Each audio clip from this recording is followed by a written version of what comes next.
चलें, शुरू करें। Good morning everyone.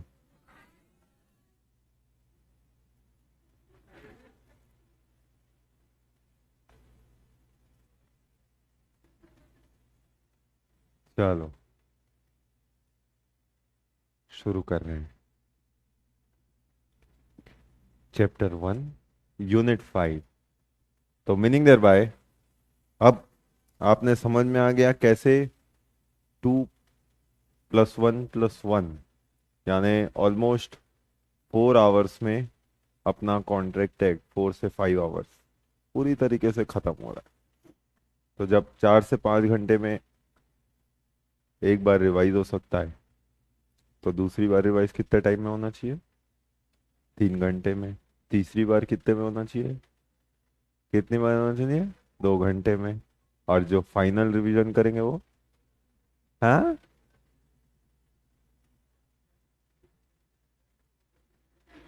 वो डिपेंड करता है वहां तक पहुंचे कि नहीं पहुंचे, फोर्थ रिवीजन तक। बट आपको ये चीज समझाने के लिए था कि एक बार अगर आपने अपनी तैयारी कर ली है तो उसके बाद चीजें रिकॉल इतने समय में हो जाती है। तो आपके जो एग्जाम में जो गैप रहे, उसमें जब आपने तैयारी करनी हो, चीजों को रिकॉल करना हो, this becomes one of the easy mode of recalling things. तो कॉन्ट्रैक्ट एक्ट में 4 यूनिट्स अपन ऑलरेडी देख चुके। पहली दोनों units dealing with basics of contract, nature of contract और कंसिडरेशन। थर्ड और फोर्थ, फर्स्ट का ही expansion, other essential elements of valid contract और परफॉर्मेंस ऑफ कॉन्ट्रैक्ट। तो वैसे यूनिट 5 जो है वो अब नॉन परफॉर्मेंस ऑफ कॉन्ट्रैक्ट को डील करता है एक तरीके से। तो मैंने जो कॉन्ट्रैक्ट किया, कॉन्ट्रैक्ट में दो ही बातें होती थी, या तो मैं कॉन्ट्रैक्ट को परफॉर्म करता था या ब्रीच करता था। परफॉर्म किया तो उसके बारे में हमने अभी देख के आए यूनिट 4 में, और ब्रीच किया तो यूनिट 5। तो अब यूनिट 5 ब्रीच जो है, ब्रीच किस तरीके का होता है? जैसे परफॉर्मेंस भी दो कैटेगरी में डिवाइडेड था, एक्चुअल परफॉर्मेंस और अटेम्प्टेड परफॉर्मेंस। तो एक्चुअल परफॉर्मेंस और अटेम्प्टेड परफॉर्मेंस भी किया तो आप अपने काम से फ्री हो जाते हैं। उसके बाद अग्रीव्ड पार्टी जो है, मतलब सामने वाली पार्टी, आप पे कभी भी नेग्लिजेंस का चार्ज नहीं लगाती उस केस। तो वैसे ही जब आप ब्रीच की बात करते हैं, तो ब्रीच के केस में ब्रीच भी दो प्रकार का होता है। एक होता था एक्चुअल ब्रीच और दूसरा होता था एंटीसिपेटरी ब्रीच। अब मैं सिर्फ आपकी वो जो वोकेबलरी जो आप बना चुके हो उसी से वर्ड्स निकाल रहा हूँ। आप कोई भी नए वर्ड्स नहीं आ रहे आपकी वोकेबलरी में। तो जो ब्रीच था, ब्रीच दो पैटर्न पे होता था। एक होता था एक्चुअल ब्रीच ऑफ कॉन्ट्रैक्ट और एक होता था anticipatory breach of contract. Actual breach of contract simple बात है, जो वादा किया वो नहीं निभाया। यानी जो भी बात हुई थी, ऑफर हुआ था, एक्सेप्टेंस हुआ था, परफॉर्मेंस की बात थी, वो परफॉर्म नहीं किया गया। एबी ने कार ही नहीं दी थी, एमए ने कार ही नहीं ली थी। तो that amounts to actual breach of contract, जिस दिन कॉन्ट्रैक्ट को परफॉर्म होना था। लेकिन एंटीसिपेटरी ब्रीच क्या होता है? कई बार हम कॉन्ट्रैक्ट पहले करते हैं, उसका परफॉर्मेंस बाद में होता है। लेकिन मैंने क्या किया, परफॉर्मेंस की डेट से पहले ही, जो परफॉर्मेंस का टाइम था, एक्चुअल डेट ऑफ परफॉर्मेंस या कोर्स ऑफ परफॉर्मेंस का जो टाइम था, उससे पहले ही मैंने, प्रोमिसर ने अपनी इच्छा जाहिर कर दी वो काम को ना करने की। That amounts to anticipatory breach. तो अब मैं एंटीसिपेट कर पा रहा हूँ कि ये कॉन्ट्रैक्ट ब्रीच हो रहा है। करेक्ट। तो जैसे आप अपने मार्क्स निकालते थे ना, एंटीसिपेटेड मार्क्स, जैसे एग्जाम दे के आए, एंटीसिपेटेड मार्क्स, फिर एक्चुअल मार्क्स पता चलते थे, फिर कंपैरिजन होता था एक्चुअल और एंटीसिपेटेड। तो ये ब्रीच भी वैसा ही है कि अभी डेट ऑफ परफॉर्मेंस नहीं आया है, ड्यू डेट ऑफ परफॉर्मेंस, लेकिन उससे पहले ही either of the party has expressed his non willingness या unwillingness to perform the contract. तो it amounts to anticipatory breach of contract. अब एंटीसिपेटरी ब्रीच जो होता है, दैट इज, सबसे पहले ब्रीच का मतलब क्या था? जब भी ब्रीच ऑफ कॉन्ट्रैक्ट से सवाल है, अब ये तो आपने समझ में आ जाना है। तो सबसे पहला काम, आपने एग्जाम में कोई भी क्वेश्चन है तो पहला टास्क ही क्या होता है? पहले आपको यूनिट तक पहुंचना है कि जो सवाल आ रहा है वो किस यूनिट का है। तो जो भी क्वेश्चन आया वो आपने पहले यूनिट आइडेंटिफाई कर लेना है कि ये 1 की यूनिट 3 का सवाल है, कि 2 की यूनिट 1 का सवाल है, कि 3 की यूनिट 3 का सवाल है। पहला काम आपने ये करना है। इससे आपने होना क्या है? इससे होना कुछ नहीं, इससे आपको आंसर नहीं मिलेगा, लेकिन आपके सोचने का तरीका सुधर जाएगा। तो अब आपका फोकस जो है वो सिर्फ उस यूनिट पे ही रहेगा।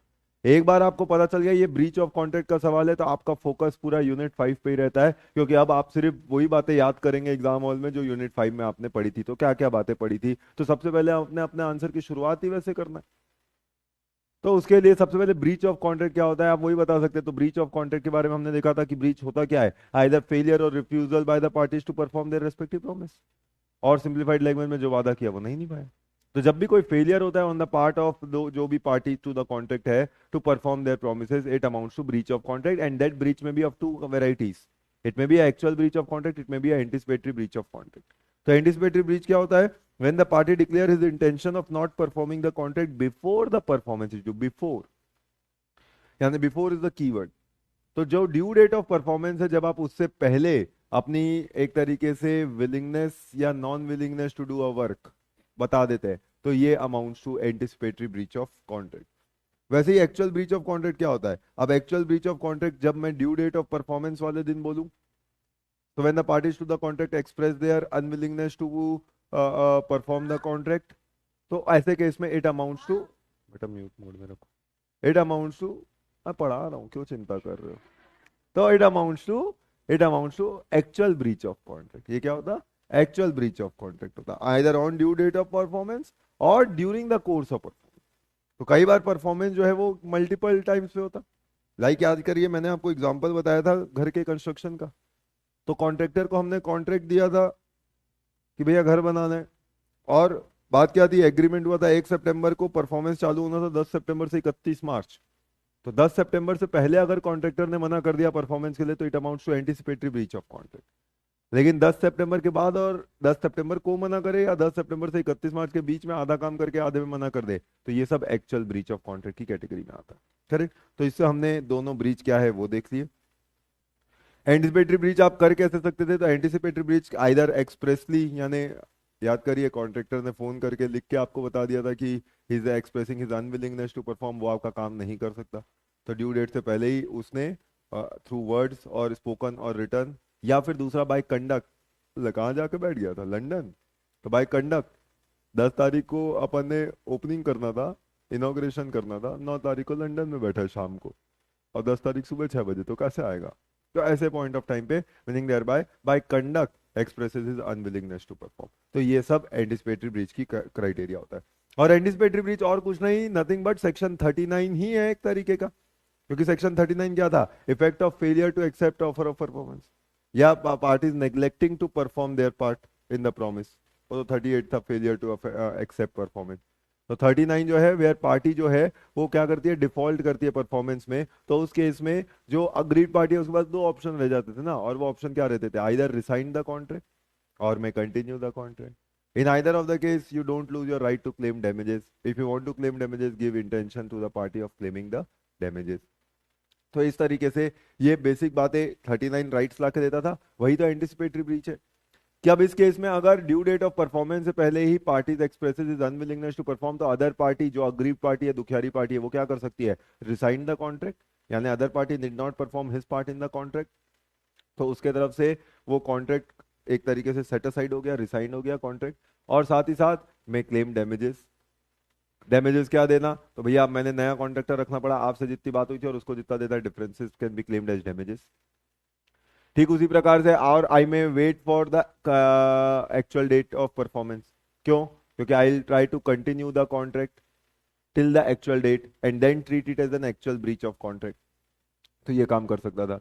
तो या तो आप रिसाइन करके डैमेजेस ले लो, या वेट करो और वेट करके फिर उसे एक्चुअल ब्रीच की तरह कॉन्सिक्वेंसेस बियर करिए. लेकिन अगर if you decide to continue the contract और wait for the contract till the actual breach, तो उस केस में अगेन दोनों को दोनों बातें हो जाती है. तो जो अग्रीड पार्टी थी जिसने वेट किया, अब at the actual date of performance, जब अगर परफॉर्मेंस नहीं होता, now it amounts to actual breach of contract, और वो वैसा एक्शन ले सकती है aggrieved party on the defaulting party. या फिर उसी बीच में अगर जो डिफॉल्टिंग पार्टी थी, अगर कुछ उसी बीच में कुछ ऐसा कुछ हो जाता है which amounts to supervening impossibility of performance, तो जो डिफॉल्टिंग पार्टी है वो बच जाती है अपना पार्ट परफॉर्म करने से. करेक्ट. और ऐसा भी हो सकता है कि डिफॉल्टिंग पार्टी में परफॉर्म द कॉन्ट्रैक्ट. तो भले एंटिसिपेटरी ब्रीच हुआ था लेकिन एक्चुअल ब्रीच तो हुआ ही नहीं, तो फिर डैमेजेस की कोई जरूरत ही, कोई बात ही नहीं आती. मतलब 10 तारीख तक वेट किया और 10 तारीख को वाकई वो आ गया किसी भी तरीके से, तो फिर आपने जो प्लान बना रखा था वो पूरा प्लान कोई काम का नहीं आता. करेक्ट. तो ये जो बातें थी, ये पूरी बातें आपकी ब्रीच ऑफ कॉन्ट्रैक्ट को डील करती थी इन द फॉर्म ऑफ एक्चुअल और एंटिसिपेटरी ब्रीच. तो यही सारी बातें हमने डिस्कस की थी कि ब्रीच दो तरीके का था, failure of a party to perform his obligation. उसके बाद एंटिसिपेटरी ब्रीच कब होता है? Before the time fix for performance has arrived. तो इसी के लिए अपन ने दो एग्जांपल्स भी जो मैट में थे वो देख लिए. कि where A contract with B on 15 July to supply 10 bales of cotton for specified sum on 14 August. तो कॉन्ट्रैक्ट हुआ था 15 जुलाई को, सप्लाई करना था 14 अगस्त, मतलब डेट ऑफ परफॉर्मेंस है 14 अगस्त। पक्की बात है 14 अगस्त से पहले अगर उसने कभी भी मना कर दिया तो it amounts to anticipatory breach. On 30 July informs B that he will not be able to supply, उस तारीख को बता दिया, expresses his unwillingness to perform. ये क्या है, एक्सप्रेसली बोल दिया, this is express anticipatory breach of contract. On 14 August there is express rejection of the contract, तो ये क्या हो गया, ये एक्सप्रेस एंटिसिपेटरी ब्रीच हो गया। वैसे ही where A agrees to sell his white horse to be 50,000 में 10 अगस्त को, but he sells the horse on 1 August. तो यानी बताओ 10 अगस्त को बेचने की बात की और 1 अगस्त को वही हॉर्स किसी और को बेच दिया, तो एक तरीके से ये तो इम्प्लाइड हो गया ना। तो ये एक implied anticipatory breach of contract है कि अब तू 10 तारीख को वो हॉर्स कैसे ला के देगा जब तू 1 तारीख को बेच चुका है। Correct. So this is the implied, this anticipatory breach has awkward by the promisor. तो इसका रेफरेंस यानी यहाँ पे रेफरेंस किसका गया, 39 का ही गया। तो 39 यही चीज हमने पढ़ी थी परफॉर्मेंस ऑफ कॉन्ट्रैक्ट में, 37, 38, 39, 37 every party to contract must either perform or offer to perform their respective promises unless they are excused or dispensed with under any law. However, in case of personal skill talent, the contract must be performed by the promisor only. Otherwise, the contract may be performed either by the promisor or their agent or the legal representative. Section 40, तो 40, 41, 42 वो हमने देखा था। जो इस तरीके की बातें हम ऑलरेडी डिस्कस कर चुके हैं। तो इफेक्ट ऑफ एंटिसिपेटरी ब्रीच क्या होता है कि आप कॉन्ट्रैक्ट को रिसाइन ट्रीट कर सकते थे, यानी जो नॉन डिफॉल्टिंग पार्टी है वो अग्रीव पार्टी जिसको आप बोलते हैं, तो अग्रीव पार्टी क्या कर सकती थी, कॉन्ट्रैक्ट को रिसाइन कर सकती थी and sue the other party for damages. तो रिसाइन करो और डैमेजेस क्लेम कर लो। डैमेजेस अक्सर लेने का सबसे सिंपल तरीका क्या होता है कि भैया आपसे कितने में बात हुई और सामने वाले को मेरे को कितना देना पड़ रहा है, तो जो कॉन्ट्रैक्ट प्राइस है और मार्केट प्राइस है उसका डिफरेंस जो है वो एज अ डैमेज मैं आपसे क्लेम कर लूं और आपको उस कॉन्ट्रैक्ट से जाने दूं। और ये नहीं करना चाहते यहाँ पे, मतलब without waiting for due date of performance. तो मैंने ड्यू डेट तक वेट नहीं करना, मैंने उसी वक्त उसको रिसाइंड कर दिया, 4 तारीख को ही कॉन्ट्रैक्ट कैंसिल मान के मैंने वो मैटर को क्लोज कर दिया था। या दूसरा, मैं elect not to resign. Not to resign का मतलब ही मैं बोल दिया कि मैं क्या करना चाह रहा हूँ, कंटिन्यू करना चाह रहा हूँ। तो I am continuing the contract. तो कंटिन्यूइंग द कॉन्ट्रैक्ट मतलब you are waiting for actual breach of contract. आप एंटिसिपेटरी से खुश नहीं है, आप एक्चुअल ब्रीच करवाना चाहते हैं। तो उस केस में wait for the time of performance and then hold the other party responsible for consequence of non performance. लेकिन ये करोगे तो मतलब यूं समझ लो कॉन्ट्रैक्ट आपका अभी भी जिंदा है, कॉन्ट्रैक्ट मरा नहीं है। और अगर कॉन्ट्रैक्ट जिंदा है तो उसमें आपने डिफॉल्टिंग पार्टी को एक मौका दे दिया। और क्या मौका दे दिया कि जिस दिन उसने आपको एंटिसिपेट किया था ब्रीच का और जो एक्चुअल डेट ऑफ परफॉर्मेंस है उसी बीच में कुछ ऐसा हो जाए which renders the performance as impossible. भूकंप आ गई, आप कैसे कंस्ट्रक्शन करूंगा वहां पे उसी बीच में। तो अगर ऐसा कुछ हो गया जिससे अब वो कॉन्ट्रैक्ट का परफॉर्मेंस होना इम्पॉसिबल हो जाए, करेक्ट, सुपरवेनिंग इम्पॉसिबिलिटी आ जाए, तो फिर अग्रीव्ड पार्टी, डिफॉल्टिंग पार्टी जो है वो अपने काम से बच सकती है। यानी सुपरवेनिंग इम्पॉसिबिलिटी बचा सकता है डिफॉल्टिंग पार्टी को। तो जो पार्टी ने डिफॉल्ट किया था, ब्रीच किया था, वो इसका रीजन लेके बच सकती है, विच में have the effect of discharging the contract. तो अगर सुपरवेनिंग इम्पॉसिबिलिटी हो गया तो इम्पॉसिबिलिटी ऑफ परफॉर्मेंस हो गया, कॉन्ट्रैक्ट इनवैलिड हो गया, और इनवैलिड हो गया तो यानी एक तरीके से कॉन्ट्रैक्ट डिस्चार्ज मान लिया जाता है। तो ये तरीके से आपने एंटिसिपेटरी ब्रीच को पूरी समझाना है। और एक्चुअल ब्रीच ऑफ कॉन्ट्रैक्ट ये पूरा अपोजिट है, it is refusal to perform promise on scheduled date. तो शेड्यूल्ड डेट मतलब ड्यू डेट जो थी उसमें आपने सीधा सीधा साफ साफ मना कर दिया। सो नॉर्मली पार्टीज ने तो वो काम करना पड़ता है, ठीक बात है।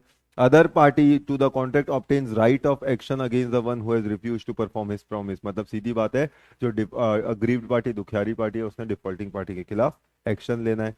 अगेन एक्चुअल ब्रीच कैसे हो सकता है, at the time when performance is due या during the course of performance. तो ये दोनों टाइम में एक्चुअल ब्रीच आपका हो सकता था, करेक्ट। तो उसको भी करने का तरीका बिल्कुल वही है। तो दो चीजें आपको देखनी थी, एक तो ब्रीच क्या होता है वो सीखना था, एक्चुअल और एंटिसिपेटरी। दूसरा, अगर ब्रीच है तो फिर अगर मतलब तकलीफ है तो वो मर्ज की दवा क्या है। तो पहले मर्ज क्या था वो देखा, अब उसकी दवा क्या है वो देख रहे हैं, यानी damages. What are the remedies for breach of contract. Remedies for breach of contract की बात करें तो अमॉन्ग द वेरियस रेमेडीज, एक है डैमेजेस, एक है रेसिशन, एक है स्पेसिफिक परफॉर्मेंस, एक है इंजंक्शन, एक है suit upon quantum merit, correct.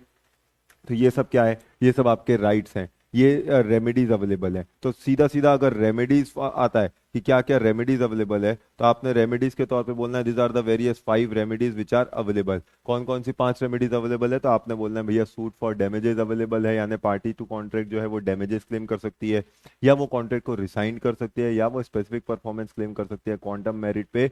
ये एक सामने वाली पार्टी को ये ऑप्शन दिया जा रहा है, और सूट फॉर इंजंक्शन लाया जा सकता है। तो दिस आर द 5 रेमेडीज, मतलब 5 तरीके की दवाएं ना, कुछ दवाइयों से ठीक होते हैं, कुछ सिरप से ठीक होते हैं, कुछ इंजेक्शन से ठीक होते हैं, कोई सर्जरी करा के ठीक होते हैं, मतलब अलग अलग दवाएं होती है डिपेंडिंग अपॉन किस स्टेज पे वो बीमारी है। तो ये यूं समझ लीजिए ये वो इलाज है जो दिया जा रहा है। तो अब वो रेमेडी का तरीका क्या है, तो पहले डैमेजेस को बाद में देखते हुए पहले बाकी चीजों की अगर हम बात करें, तो अमॉन्ग द वेरियस राइट्स एक राइट क्या है कि मैंने कॉन्ट्रैक्ट को ही रिसाइन कर देना है। अगर ए बी एमए के पास कार लेकर नहीं गया, तो अब एमए ने उसको पैसे देने की जरूरत ही नहीं है, एमए ने कॉन्ट्रैक्ट रिसाइन कर देना है। अब बाद में अगर ए बी कार लेके जाए, तो एमए ने वो कार एक्सेप्ट नहीं करनी है, बोला मैंने तो कॉन्ट्रैक्ट तोड़ दिया, रिसाइन कर दिया है, और वो तेरी वजह से तोड़ा है, तो तू मेरे पे नेग्लिजेंस का चार्ज या नॉन परफॉर्मेंस का चार्ज नहीं लगा सकते। तो सीधा तरीका है कि क्या यहाँ पे क्या किया जा सकता है कि यहाँ पे आप सीधा contract is broken by one party, तो अदर पार्टी में treat the contract as rescinded, आपने कॉन्ट्रैक्ट को क्या कर लेना है, रिसाइन कर लेना है। एग्जांपल देखो, A promises B to deliver 50 bags of cement on a certain day and B agrees to pay the amount on receipt of good, cement मिलेगा तो पैसा दे दूंगा। A fail to deliver the cement on appointed day, तो ultimately B is discharge from liability to pay for the price. तो वहां पे जैसे मैंने बोला था, एमए को कार के पैसे देने की जरूरत नहीं है, वैसे यहाँ पे बी को सीमेंट के पैसे देने की जरूरत नहीं है। लेकिन हमेशा आपको डैमेज ही मिले, पैसा ही मिले, वही एक एडिक्वेट रेमेडी हो ऐसा जरूरी नहीं है। नेचर ऑफ कॉन्ट्रैक्ट के हिसाब से डिसाइड होता है कि रेमेडी क्या होनी चाहिए। तो उन्हीं रेमेडीज में से एक रेमेडी था suit for specific performance. Specific performance याद करिए, जब भी स्पेसिफिक परफॉर्मेंस की बात आती है तो दिमाग में कौन आता है, दिमाग में आता है रोहित शेट्टी आपके। तो रोहित शेट्टी ने बोला आपने मुझे क्या पैसे देने हैं, पैसे लेके मैं क्या करूंगा, तो अल्टीमेटली मुझे तो परफॉर्मेंस चाहिए, that is a suit for specific performance. Film की शूटिंग कंप्लीट करिए, आधी फिल्म छोड़ के आप जा नहीं सकते, so that is a suit for specific performance. I do not want damages as a remedy here, correct. तो ये तो पार्टीज टू कॉन्ट्रैक्ट डिसाइड करते हैं कि उनको किस तरीके का रेमेडी चाहिए, बट कोर्ट विल डिसाइड। आपका काम है मांगना, देना नहीं देना कोर्ट का चॉइस है। तो वो कोर्ट डिसाइड करेगा कि इस केस में क्या सूट फॉर स्पेसिफिक परफॉर्मेंस ही एकमात्र जरिया है आपको रेमेडी दिलवाने का, कि कोई दूसरा तरीका भी निकाला जा सकता है। तो ज्यादातर केस में जहां पे भी पर्सनल स्किल टैलेंट वाली बात आती है अक्सर, और वो नेग्लिजेंस है, नॉन परफॉर्मेंस का केस है, इम्पॉसिबिलिटी ऑफ परफॉर्मेंस का केस नहीं है, तो कई बार कोर्ट स्पेसिफिक परफॉर्मेंस की बात भी करता है। तो इस केस में यानी इसके लिए हमारा हमेशा एग्जाम्पल आया था Rohit Shetty film shooting, correct, ठीक है। Where damages are not an adequate remedy in case of breach of contract, court में इन इट्स डिस्क्रिशन, तो ये कोर्ट का डिस्क्रिशन है, मांगना आपका काम है, वो राइट देना नहीं देना कोर्ट का चॉइस है। On a suit for specific performance direct party in breach to carry out his promise, तो ये कोर्ट क्या है, डायरेक्शन देगा पार्टी इन ब्रीच को, मतलब कि इसको करीना कपूर को, to carry out his promise according to terms of the contract, कि भैया फिल्म की शूटिंग कंप्लीट करिए, ऐसा बीच में छोड़ के नहीं जाते। वैसे ही suit for injunction, suit for injunction क्या है, ये नेक्स्ट केस था, इसका एग्जांपल हमने देखा था अपोलो डॉक्टर का। तो सूट फॉर इंजंक्शन, कई बार इंजंक्शन एक तरीके से स्टे ऑर्डर, तो सूट फॉर इंजंक्शन मतलब कोई काम करने से आपको रोका जाए, मतलब क्या डैमेजेस क्या देगा। अपोलो ने डॉक्टर को बोला था भैया मैंने आपको जब नौकरी में रखा था तो साफ साफ बोला था ना कि 3 साल तक आपने अपनी क्लिनिक नहीं खोलनी है, करेक्ट। तो अगर आपने क्लिनिक ओपन कर ली और डॉक्टर बोलता है भैया ठीक है डैमेजेस ले लेना, डैमेजेस दे देता हूँ, डैमेजेस क्या देगा, क्लिनिक बंद कर, तो ऐसे पॉइंट ऑफ टाइम पे सूट फॉर इंजंक्शन लाया जा सकता है। तो कई बार, या वही केस इसमें भी फिल्म का एग्जांपल हमने देख लिया था कि अगर कोई एक्टर एक्ट्रेस ने किसी प्रोड्यूसर के साथ साइन कर रखा है कि भैया अगले 5 साल 3 साल मैंने आप ही की मूवी पे शूट करना है, किसी और की मूवी पे शूट नहीं करना है, और उसके लिए एक एक्स अमाउंट प्रोड्यूसर उस एक्टर एक्ट्रेस को दे रहा है, तो उसके बाद अगर वो एक्टर एक्ट्रेस किसी दूसरे की फिल्म शूटिंग में जाते हैं, तो जो डायरेक्टर है वो क्या कर सकता है, प्रोड्यूसर है वो क्या कर सकता है, सूट फॉर इंजंक्शन लाएगा कि भैया उसे ऐसा काम करने से रोका जाए। तो सूट फॉर इंजंक्शन क्या है, where a party to contract is negating the terms of contract, कि भैया तुम नेग्लेक्ट कर रहे हो एकदम से ये बात को। बात हुई थी 3 साल तक क्लिनिक ओपन नहीं करने की, बात हुई थी चार्टर्ड अकाउंटेंट के यहाँ नौकरी कर रहे हो तो अगले 3 साल तक अपना ऑफिस ओपन ना करने की, आपने वो बात को ही निग्लेक्ट कर दिया। द कोर्ट में हर जगह ऑब्वियसली कोर्ट शेल तो बोल ही नहीं सकते, लिखते वक्त ध्यान रखना एग्जाम में कोर्ट शेल लिखा तो मार्क्स में हो जाएंगे या अटेम्प्ट में हो जाएगा। तो ऐसे पॉइंट ऑफ टाइम पे द कोर्ट में द कोर्ट में बाय इशूइंग इंजंक्शन ऑर्डर, तो कोर्ट ने क्या करना है, इंजंक्शन ऑर्डर इशू करना है, ऑर्डर। रिस्ट्रेन हिम, तो कोर्ट क्या करेगा, रिस्ट्रेन करेगा, उसे ये काम करने से रोका जाए। Restrain him from doing what he promised not to do, जब बोला था नहीं करना है तो क्यों कर रहा है, मत कर, नॉट टू डू, तो ये ऑर्डर कोर्ट की तरफ से पास किया जाएगा। एग्जाम्पल के तौर पे देख लो, an a film star agreed to act exclusively for particular producer for 1 year. During the year she contracted to act for some other producer, held she could be restrained by injunction, तो injunction order लगाया जा सकता है। इसके लिए example देखा था आपने प्रियंका चोपड़ा वाला, हाँ याद आ गया sir. A a singer, Priyanka Chopra की एग्जांपल,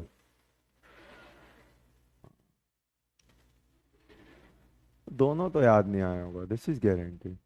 ज्यादा चांस है प्रियंका चोपड़ा याद आई होगी आप, वो एग्जाम में फिर सब ऐसे चोपड़ा चोपड़ा घूमेंगे अगर आपने, अगर ऐसा काम किया तो। A a singer agreed with B to perform at theatre for 2 months on condition that during the period he would not perform anywhere else. In this case, B could move to court for grant of injunction restraining performance in other places. सीधी सी बात है, simple सा case है। Suit upon quantum merit, suit upon quantum merit, उस आखिरी ये remedy क्या है, ये रेमेडी एक तरीके से यूं समझ लो, जो पार्टी ने एक तरीके से कॉन्ट्रैक्ट आधा छोड़ा था, बात तो उसकी कभी हुई ज नहीं थी, लेकिन फिर भी अगर काम पूरा नहीं हो पाया तो एटलीस्ट जितना काम हुआ उतने तक का पैसा तो क्लेम करने का हक रखते हैं। याद करिए, इसके लिए मैंने आपको एग्जांपल दिया था रायपुर से नागपुर हाईवे का। तो अगर रायपुर से नागपुर हाईवे बनाने का कॉन्ट्रैक्ट मिला है और मान लीजिए उसका प्राइस जो था वो 500 करोड़ अपन ने डिसाइड किया, लेकिन वो कॉन्ट्रैक्टर ने आधा काम ही किया, पूरा काम किया नहीं, पूरा हाईवे बनाया नहीं, बीच में उसने काम छोड़ के चला गया, लेकिन आधा काम तो कर लिया था। अब गवर्नमेंट ने क्या बोला, गवर्नमेंट ने बोला क्योंकि तुमने अपने कॉन्ट्रैक्ट पूरा ही नहीं किया और बात तो हुई थी रायपुर से नागपुर हाईवे बनेगा, उसका 500 करोड़ देंगे, आपने यूं समझ लीजिए आपने अभी आधा काम किया है, तो क्योंकि काम पूरा नहीं हुआ, ब्रीच कमिट किया, तो हम आपको 1 रुपया नहीं देंगे। तो कॉन्ट्रैक्टर ने बोलना भाई काम पूरा नहीं किया, ब्रीच कर रहा हूँ, समझ में आ रहा है, लेकिन जितना किया उतना तो दो। बोले आपने जितना आधा काम किया उसका तो प्राइस कभी तय ही नहीं हुआ था, 500 करोड़ तो पूरे काम का तय हुआ था, आपने जितना काम किया उसका तो प्राइस तय ही नहीं हुआ था। करेक्ट, तो एटलीस्ट क्वांटम मेरिट, जितना क्वांटिटी काम हुआ उतने मेरिट पे उतना पैसा तो बनता है। तो 500 करोड़ में चलो 250 करोड़ दो, चलो 250 करोड़ भी पूरा ना दो, पर क्योंकि मैंने काम बीच में छोड़ा है तो उसका जो भी डैमेजेस काटना है, 2 करोड़ 10 करोड़ 25 करोड़ कुछ काट के बैलेंस तो दोगे, 225 करोड़ की कुछ रुपए नहीं दोगे, बोलोगे 250 करोड़ पूरा जिम गए।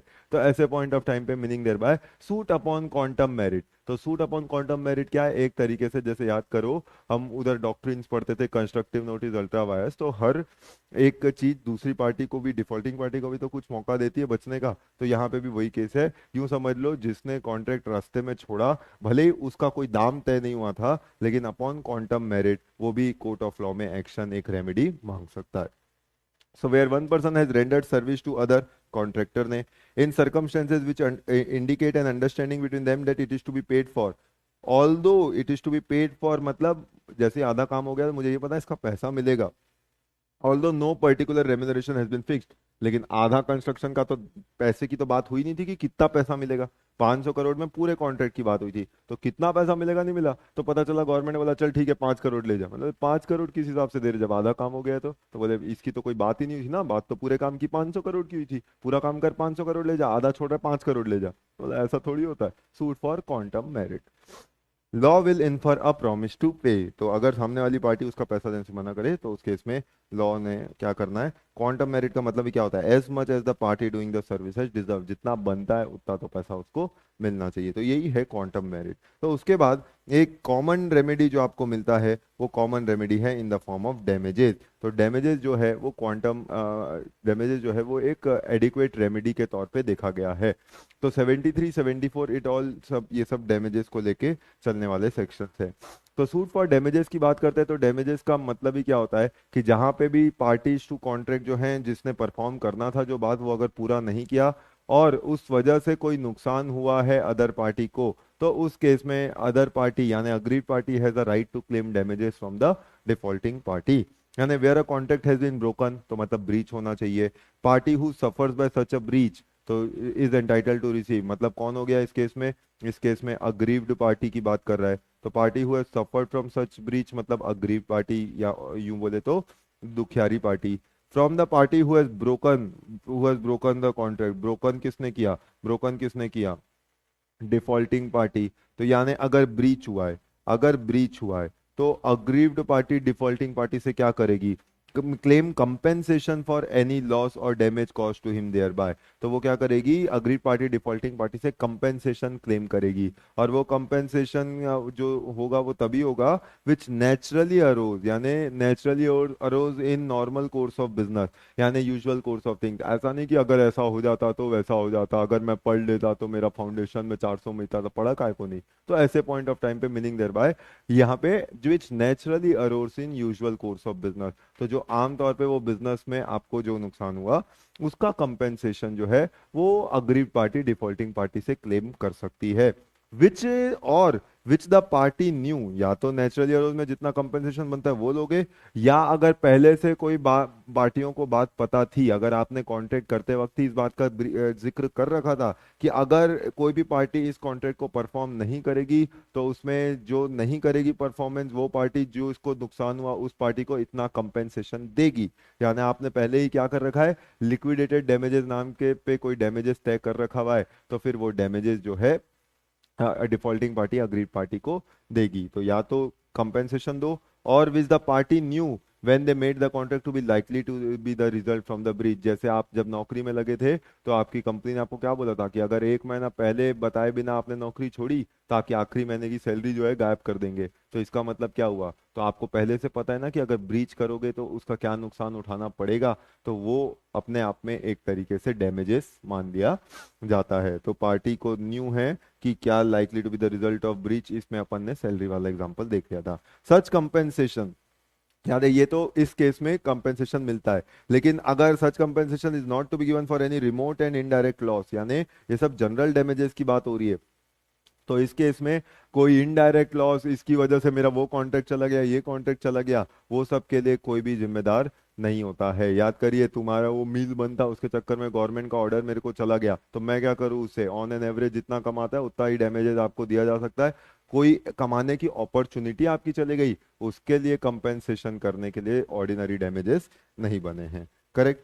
उसके बाद हमने देखा था डैमेजेस जो थे वो कई प्रकार के होते थे, जैसे अभी जो हमने देखा वो जनरल डैमेज था, वैसे ही कुछ स्पेशल डैमेज, विंडिक्टिव डैमेज, कुछ nominal damage, damages for deterioration cause by delay, या कुछ प्रीफिक्स्ड डैमेजेस होते थे। तो general damages is what we actually studied, अभी सेक्शन 73 जो हमने पढ़ा था वही पूरा जनरल डैमेजेस था, सेम वही लाइन पूरी रिपीट है। और एक ही केस जो इसमें आता था वो था हेडली वर्सेस बैक्सेंडली। तो हेडली वर्सेस बैक्सेंडली वो आप जानते हैं, क्रैंक शेफ्ट मिल्स और उसका खराब होना और बिना बताए देना और उसकी मील बंद हो जाना। तो सवाल ये था कि वो मील का जो नुकसान था वो उसको एक्स्ट्रा डिले जो हुआ था उसके लिए स्पेशल डैमेजेस क्लेम करना चाहता था। तो क्या स्पेशल डैमेजेस मिले थे? The answer was no, special damages नहीं मिले थे, क्योंकि इस केस में आपने पहली बात नोटिस ये साथ की जानकारी नहीं दी थी कि क्या स्पेशल कंसिडरेशन उसमें देखना चाहिए था। करेक्ट। तो दूसरा जो था वो था स्पेशल डैमेजेस। स्पेशल डैमेजेस के तौर पे मैंने आपको बताया था, जैसे कॉन्ट्रैक्टर्स हमने बात की थी कि भैया मार्च में पूरा घर बना के तू दे रहा है तो दे देना, करेक्ट, उससे लेट हुआ तो ब्रीच ऑफ कॉन्ट्रैक्ट हो जाएगा और मैंने आपसे डैमेजेस क्लेम करना है। तो जो डैमेजेस दूंगा वो ऑर्डिनरी डैमेजेस होगा, क्योंकि मार्च के बाद जितना भी मैं किराया दे रहा हूँ वो सब किराया आप दोगे, तो ये एक तरीके का क्लेम फॉर ऑर्डिनरी डैमेजेस हो गया अगर मार्च से आपने डिले किया तो। और ये भी मैंने अगर उसको बता रखा है कि भैया अप्रैल से मैंने जो घर बनेगा उसको किसी को किराए में देने की बात कर रखी है, तो अगर वो घर ही तुम बना के मेरे को नहीं दोगे तो वो एक अर्निंग की अपॉर्चुनिटी मेरी चली गई। तो इस केस में जो रेंट में कमा सकता था वो नहीं कमाया, ये ऑर्डिनरी डैमेजेस पे तो क्लेम नहीं कर सकता था। लेकिन अगर इस बात की जानकारी मैंने कॉन्ट्रैक्टर को पहले से दे रखी थी कि भैया अप्रैल से ये घर भी मैंने किसी को किराए में दे रखा है वो आएगा, तो अगर मार्च तक तुमने घर बना के नहीं दिया और मेरा वो किराया जो मैं कमा सकता था वो कमाने का मौका चला गया, तो वो पैसा भी मैं तुमसे लूंगा। तो मैं जो किराया दे रहा हूँ वो तो तुमसे लूंगा ही लूंगा इन the form of ordinary damages, जो कमाने का मौका गया वो भी तुमसे लूंगा इन the form of special damages, अगर मार्च तक तूने मेरे को घर बना के नहीं दिया। करेक्ट। और कॉन्ट्रैक्टर इस बात के लिए राजी है, तो इसका मतलब मैंने ऑर्डिनरी डैमेजेस और स्पेशल डैमेजेस दोनों क्लेम कर लेना है। Where a party to contract receive a notice, यहाँ पे नोटिस मतलब जानकारी, तो जो नोटिस मिला मतलब अवेयरनेस मिली, तो अब एक पार्टी को पता है कि अगर उसने वो काम उस समय पे नहीं किया तो दूसरी पार्टी उससे क्या क्या क्लेम कर सकती है। So where a party to contract receive the notice of special circumstances affecting the contract, he will be liable not only for damages arising naturally, जो नेचुरल डैमेज होता है वो तो तू देगा ही देगा from the breach, but also for special damage, special damage भी देना पड़ेगा। तो ऑर्डिनरी तो लगेगा ही लगेगा, स्पेशल अलग से देना पड़ जाएगा तेरे को। तो ऑर्डिनरी क्या था, जो मैंने किराया दे रहा हूँ, जो मैं किराए के घर पे रह रहा हूँ, क्योंकि तूने अभी तक मुझे घर रेडी करके दिया नहीं है, तो मैं जितना रेंट दे रहा हूँ अब तो वो तू देगा। और उसके बाद जो मैं तो ग्राउंड फ्लोर में रहता, घर बन जाता, तो फर्स्ट फ्लोर मैंने किसी को किराए में देने की बात की थी, तो वो किराया जो मैं नहीं कमा पाया वो भी तू देगा, अगर मैंने ये बात आपको बोल रखी थी पहले से तो। And time was essence of the contract, तो उस केस में फिर क्या होगा, वो स्पेशल डैमेजेस भी क्लेम करने का अधिकार रखते हैं। तो ये था स्पेशल डैमेजेस, लेकिन इसके लिए खास बात क्या है, नोटिस, जानकारी देना जरूरी है। This differentiate between general and special damages. वैसे ही और भी डैमेजेस होते हैं, जैसे कि विंडिक्टिव एग्जाम्पलरी डैमेजेस। आपको याद हो अगर, ये विंडिक्टिव एग्जाम्पलरी डैमेजेस दो केस, दो सिनेरियो में दिए जाते थे। Case scenario number 1, in case of loss of feelings, तो इमोशनल लॉस, करेक्ट। ओ हाँ, सब समझ आ गया आपको, सारी भूली बातें याद आ गई। तो ऐसे पॉइंट ऑफ टाइम पे मतलब, हाँ ठीक है, वही है जो आपको याद आ रहा है, breach of promise to marry, correct. तो breach of promise to marry हुआ तो मतलब ये इमोशनल कंपेंसेशन हुआ, कि लॉ आपको एक तरीके का इमोशनल कंपेंसेशन देता है कि ठीक है चलो शादी नहीं की, वो एक और बात है, 5 लाख रुपए दे देना, तो इमोशनल कंपेंसेशन। और दूसरा रॉन्गफुल डिसऑनर, रॉन्गफुल डिसऑनर, खाली डिसऑनर नहीं था, याद है ना, wrongful dishonour of cheque by banker. तो भैया तूने मेरी क्रेडिबिलिटी को खत्म कर दिया मार्केट में, बदतमीज आदमी, 500 रुपए का चेक बाउंस कर दिया मेरा, करेक्ट। तो wrongful dishonour of cheque by a banker, correct. तो इस केस में ऐसे डैमेजेस अक्सर अवॉर्ड किए जाते हैं इन द फॉर्म ऑफ विंडिक्टिव और एग्जेम्पलरी डैमेजेस।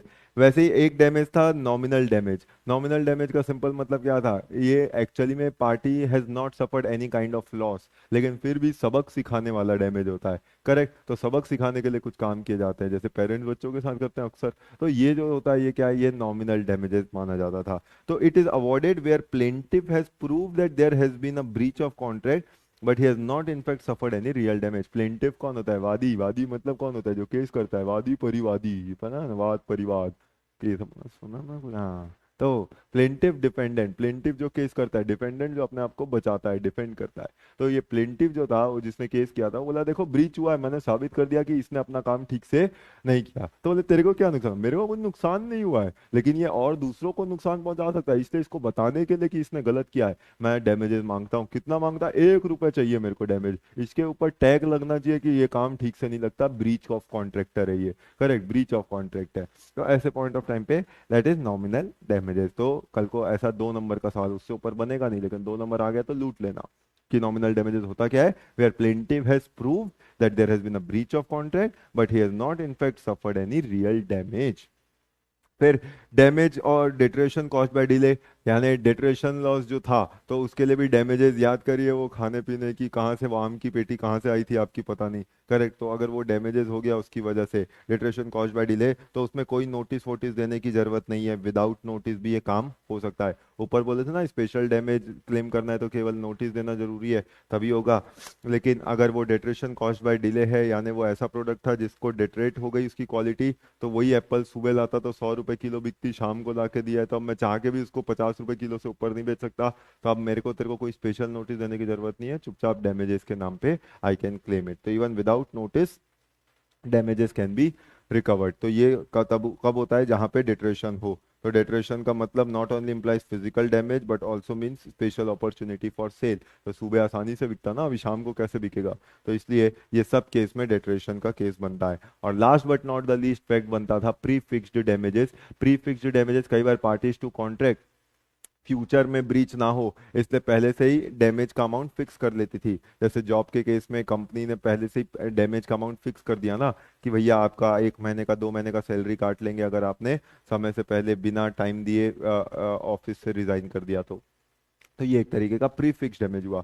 तो जहां पे भी पार्टीज टू कॉन्ट्रैक्ट जो भी थी, उन्होंने आपस में पहले से डिसाइड कर रखा है कि in case of breach committed by either of the party what amount the other party is entitle to receive, तो उसे बोला जाता है pre fixed damages, correct. Pre fixed damage को ही आप लिक्विडेटेड डैमेजेस के नाम से भी जानते हैं। लेकिन अगर वो आर्बिटरली टू हाई सेट किया गया है, तो उसी को पेनाल्टी का नाम दे दिया जाता है। तो दो टर्म होते थे, लिक्विडेटेड डैमेजेस और पेनाल्टी। हाउएवर इंडियन लॉ में आपको पता है, इंडियन लॉ में आप लिक्विडेटेड डैमेजेस क्लेम कर सकते हैं, पेनाल्टी नाम की चीज अदर देन गवर्नमेंट कोई भी और किसी दूसरी पार्टी से चार्ज नहीं कर सकता है, करेक्ट। अगर आपने प्रीफिक्स डैमेजेस फिक्स कर रखा है किसी भी कॉन्ट्रैक्ट में और आपको जो एक्चुअल नुकसान है वो उससे ज़्यादा हुआ है, तो कोर्ट कभी भी प्रीफिक्स डैमेज से ज़्यादा डैमेज आपको नहीं देगा, क्योंकि उतना डैमेज आपने पहले ही सेट कर रखा था कॉन्ट्रैक्ट में। लेकिन अगर एक्चुअल नुकसान आपको कम हुआ है तो कोर्ट कम जरूर कर देगा वो प्रीफिक्स डैमेज को, कि कम अमाउंट कंपेंसेशन के तौर पे दिया जाए। तो अगर आपने प्रीफिक्स डैमेज 1 लाख तय कर रखा था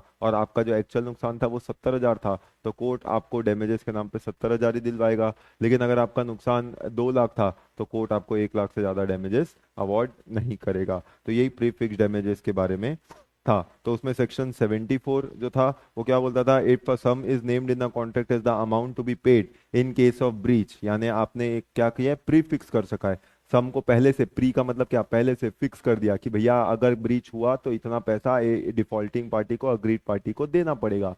तो अगर आपने प्री फिक्स कर रखा है, the aggrieve party is entitled to receive from party at fault reasonable compensation not exceeding the amount so name. तो रीजनेबल ये नहीं बोल रहा कि जितना लिखा उतना मिल जाएगा, रीजनेबल मिलेगा, और वो रीजनेबल जितना अमाउंट आपने प्री फिक्स किया वो प्री फिक्स से ज्यादा नहीं हो सकता। यानी रीजनेबल कंपेंसेशन जो था, reasonable compensation can not be more than pre fixed. तो वो प्री फिक्स्ड से अमाउंट से लेस देन या एट मैक्स इक्वल टू हो सकता है, उससे ज्यादा नहीं हो सकता था। उसी के लिए एग्जांपल 11 और 12 भी अपन ने देखा था कि मान लीजिए पेनाल्टी 1 लाख की थी और एक्चुअल ब्रीच आपका 70,000 है, तो कोर्ट ने सिर्फ 70,000 देना है, लेकिन एक्चुअल ब्रीच 1.5 लाख है तो 1 लाख से ऊपर देना ही नहीं है। यही बात हमने देखी थी।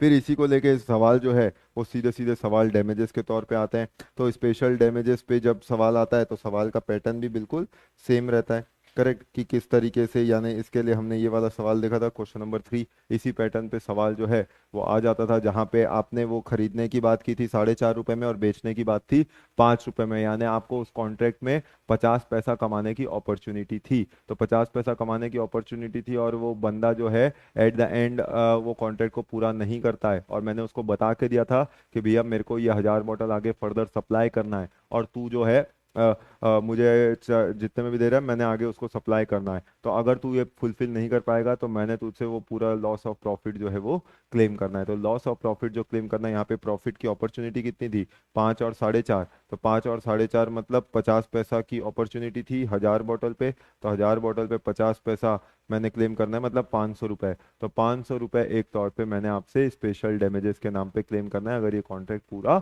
नहीं हुआ, करेक्ट। लेकिन उसी दिन जिस दिन आपने तोड़ा कॉन्ट्रैक्ट उस दिन उसका मार्केट प्राइस कुछ और था। जैसे इस क्वेश्चन में दिया हुआ था मार्केट प्राइस क्या है, मार्केट प्राइस 5 रुपए 25 पैसा है। तो ऑर्डिनरी डैमेजेस के नाम पे मैंने क्या लेना है, ऑर्डिनरी डैमेजेस के नाम पे मैंने आपको जितना मार्केट प्राइस है और जितना कॉन्ट्रैक्ट प्राइस है उसका डिफरेंस लेना है।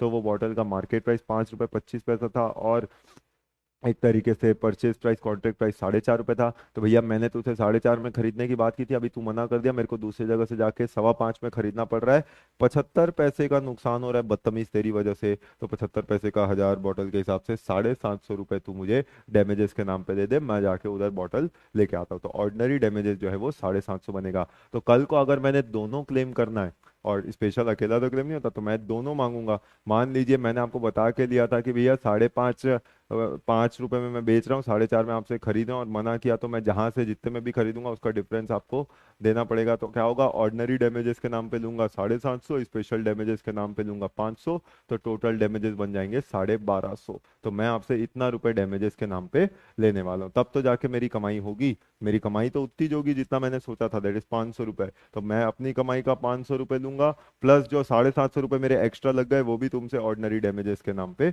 लिया जाएगा। तो इस तरीके से टोटल डैमेजेस 1,250 बनते हैं, ठीक। तो ये पूरी बातें हमने देखी थी। फिर आखिरी कंपैरिजन वही सेक्शन 4 रिपीटिशन, मतलब डैमेजेस और लिक्विडेटेड डैमेजेस और पेनाल्टी क्या है। तो इंडियन लॉ और यूके लॉ, इस पे एक तरीके का कंपैरिजन है, क्योंकि यूके में दोनों आप क्लेम कर सकते हैं, पार्टी लिक्विडेटेड डैमेजेस भी क्लेम करती है तो पार्टी पेनाल्टी भी क्लेम करती है। लेकिन इंडिया में लिक्विडेटेड डैमेजेस चलते हैं, पेनाल्टी नहीं चलता है, करेक्ट। तो ये मैंने क्रॉस किया, ये सिलेबस में नहीं है, ऐसा नहीं है ना, बाद में बोले सर ने तो क्रॉस कर दिया था। तो ऐसे पॉइंट ऑफ टाइम पे लिक्विडेटेड डैमेजेस और पेनाल्टी, ये दो चीजों पे चलता था। पेनाल्टी क्या है, जब मैंने कोई amount arbitrarily too high set कर रखा है ताकि ब्रीच हो ही ना। तो मैंने बोला था भैया 20 करोड़ की कार है, और अगर कोई भी पार्टी ने डिफॉल्ट किया, चाहे ए बी एम ए को कार ना दे या एम ए बी को पैसे ना दे तो डिफॉल्टिंग पार्टी अग्रीड पार्टी को क्या करेगी, 1,000 करोड़ रुपए कंपेंसेशन देगी। मैं बहुत बढ़िया, उससे अच्छा कार ही नहीं दे दूं उसको मैं, 20 करोड़ की कार के बदले 1,000 करोड़ कंपेंसेशन। तो कंपेंसेशन मतलब सीधा सीधा ये पेनाल्टी का केस है ना, तो मैं डिफॉल्ट ही क्यों करूंगा वो काम के लिए। इट जस्ट लाइक आप फ्लाइट की टिकट बुक कराते हैं, तो टिकट बुक कराया तो उसका चार्ज है 5,000 रुपए, लेकिन फिर कैंसिल कराने जाते हैं तो बोलते हैं ठीक है कैंसिलेशन चार्ज है 6,000 रुपए। बदतमीज आदमी, उससे अच्छा मैं फ्लाइट में जाऊंगा ही नहीं, पड़े रहने दे टिकट को, कैंसिल क्यों कराऊंगा। कैंसिल कराया तो 6,000 रुपये बोलता है, तो 1,000 रुपये और दे के कैंसिल कराऊंगा मैं, तो उससे अच्छा पड़े रहने दो, वो टिकट जाऊंगा ही नहीं मैं। तो इसलिए पेनाल्टी क्या है, एक तरीके से पेनाल्टी और लिक्विडेटेड डैमेजेस में यही फर्क होता है कि लिक्विडेटेड डैमेज में क्या होता है, sum fixed in the contract represent genuine pre estimate by parties of the loss. तो ये कोई ना कोई एक तरीका होता है, कैलकुलेशन होता है जो अक्सर निकाल के कोई भी कॉन्ट्रैक्टिंग पार्टी जो है वो डिसाइड करके एक अमाउंट को तय करती है। लेकिन यहाँ पे सम फिक्स्ड इन अनरीजनेबल, यहाँ पे तो कोई लॉजिक ही नहीं होता, कहाँ से 1,000 करोड़ लिया है, 20 करोड़ की कार के लिए 1,000 करोड़ कंपनसेशन देंगे, ये कहाँ से आ गया, करें तो कोई लॉजिक नहीं होता। And is use to force the other party to perform the contract, it is penalty. तो ये आपको नेचर ऑफ कॉन्ट्रैक्ट पढ़ने से समझ में आएगा, यानी कोई ऐसा थंब रूल नहीं है कि ये है तो प्रीफिक्स डैमेजेस है, ये है तो पेनाल्टी। तो वो आपने पढ़ के समझना पड़ता है कि वो कौन सा प्रीफिक्स डैमेज है, पेनाल्टी है। कई बार मैं पेनाल्टी के नाम पे, कंपनी बोलती है कि अगर आपने नौकरी छोड़ी 1 महीना पहले बताए बिना, तो आपको पेनाल्टी के नाम पे 1 महीने की सैलरी देनी पड़ेगी। कंपनी भले ही पेनाल्टी वर्ड यूज करी है, इसका मतलब ये नहीं है कि कंपनी पेनाल्टी चार्ज कर रही है, वो प्रीफिक्स डैमेज ही कहलाएगा। या मैंने एबी ने एमए के साथ जो कॉन्ट्रैक्ट किया था उसमें लिखा हुआ था कि अगर कोई भी पार्टी डिफॉल्टिंग पार्टी डिफॉल्ट करेगी तो फिर क्या होगा, डिफॉल्टिंग पार्टी अग्रीड पार्टी को प्रीफिक्स्ड डैमेज के नाम पे 1,000 करोड़ देगी। तो भले ही नाम प्रीफिक्स डैमेज लिख दिया, उसका मतलब ये नहीं कि वो प्रीफिक्स्ड हो जाएगा, वो पेनाल्टी ही कहलाएगा। तो आप क्या नाम इस्तेमाल कर रहे हैं उससे नेचर क्लियर नहीं होता, वो ये नाम सत्यवान होने से आदमी सत्य बोले ये जरूरी नहीं होता। तो प्रीफिक्स्ड और पेनाल्टी उसके नेचर से डिसाइड होने वाली चीज होती है, करेक्ट है। तो ब्रीच ऑफ कॉन्ट्रैक्ट हो गया, फिनिश्ड। कोई दिक्कत, कोई भी दिक्कत होनी ज नहीं है सर। हाँ, यस,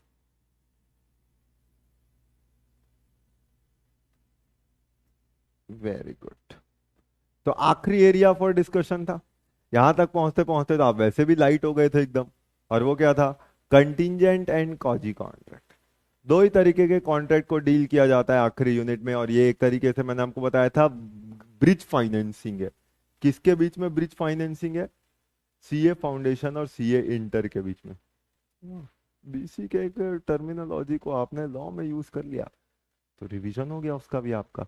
ब्रिज फाइनेंसिंग क्या होता था, ब्रिज फाइनेंसिंग, ब्रिज फाइनेंसिंग क्या होता था, शॉर्ट लोन के एंड पे और लॉन्ग टर्म लोन के शुरुआत के बीच के समय में जब पैसों की जरूरत होती थी और वो पैसे अगर बैंक फाइनेंस करता था, तो ब्रिजिंग द गैप, उसी को बोला जाता था ब्रिज फाइनेंसिंग। दिसंबर 2000, मैं 2000 बोला, 22 आपने जोड़ा है, करेक्ट, ठीक। Contingent and quasi contract, last area.